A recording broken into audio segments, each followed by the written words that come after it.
चाहे कोई भी व्यक्ति हो, चाहे कोई पुरुष हो या स्त्री हो, चाहे वो किसी जाति, धर्म या संप्रदाय से हो, लेकिन जब वो पैदा होते हैं तो एकदम खाली होते हैं, एकदम रिक्त होते हैं एक प्रकार से। और जो भी चीज़ें उसके बाद वो सीखते हैं वो सब जैसे वातावरण में, जैसे माहौल में पलते बढ़ते हैं, वो उस तरीके की चीज़ें समय के साथ सीख लेते हैं। और प्राकृतिक तौर पे उन पे बहुत सारी विषमताएं या भिन्नताएं होती हैं, जो कि प्रत्येक व्यक्ति में, प्रत्येक मनुष्य में होती है। स्वयं का अध्ययन करने के लिए इस बात से बहुत ज़्यादा अंतर नहीं पड़ना चाहिए। वो चाहे कोई भी मनुष्य हो, चाहे पुरुष हो, महिला हो या कोई भी व्यक्ति हो, या चाहे दो पुरुष हों या दो महिला, उनमें बहुत सारे अंतर वैसे भी होते हैं। और कोई भी मनुष्य बराबर तौर में आध्यात्मिक हो सकते हैं, चाहे उनके व्यवहार भिन्न हों, उनके तरीके भिन्न हों, उनका रहन सहन, उनकी भाषा, उनके पहनावे चाहे बहुत अलग हो। इसी प्रकार की एक कहानी है दो भाइयों की।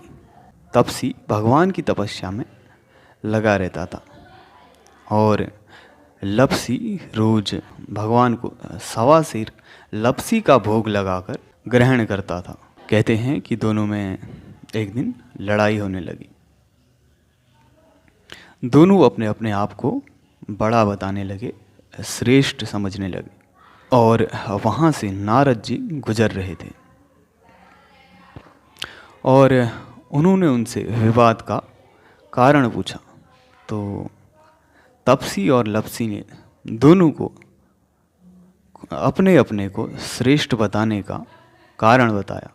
तब नारद जी ने उनकी परीक्षा लेने के लिए, उनकी श्रेष्ठता की जांच करने के लिए, अगले दिन जब वो दोनों नहा धोकर अपनी अपनी भक्ति और तपस्या के लिए आ रहे थे, जब तपसी अपनी तपस्या शुरू करने वाला था और लपसी भगवान की भक्ति के लिए उनको भोग लगाने वाला था, तो तब नारद जी ने उनके बीच एक अंगूठी चुपचाप से फेंक दी।